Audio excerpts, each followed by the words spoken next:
Nalazimo se na kapitalnom gradilištu terminal putničke luke Zadar na Gaženici, koji je najveći trenutačno kapitalni objekt u Republici Hrvatskoj i Peri je ovdje prisutan sa svojim proizvodima, oplatama i skelama.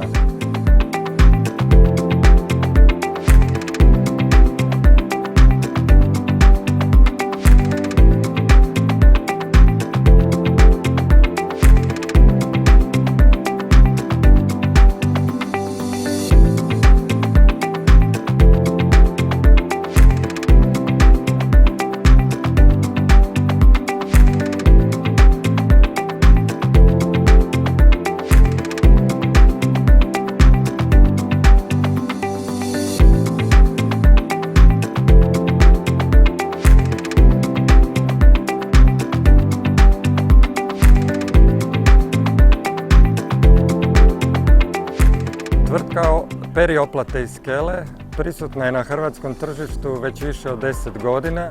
Pokriva tržište Hrvatske, Slovenije i Bosne i Hercegovine.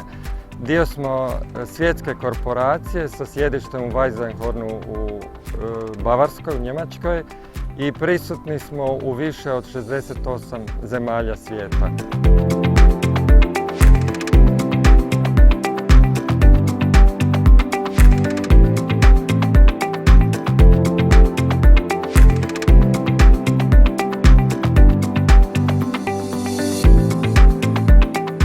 Na gradilištu smo prisutni sa različitim sistemima oplate i skele, sa zidnim sistemom oplate Trio i Duo, zatim sa sistemom oplate stropa Skydeck Multiflex, sa oplatom stupa Trio i SRS i nosivim skelama Peri Flex.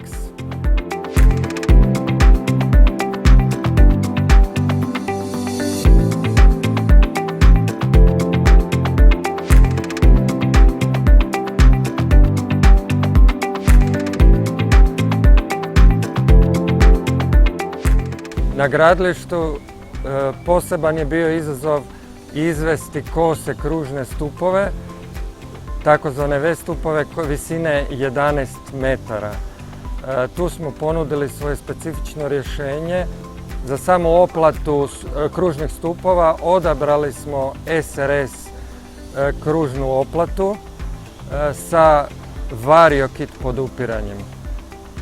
S obzirom da se stupovi izvode u dvije faze, bilo je potrebno izvesti i platformu koja je poduprta na Peri Flex tornjevima.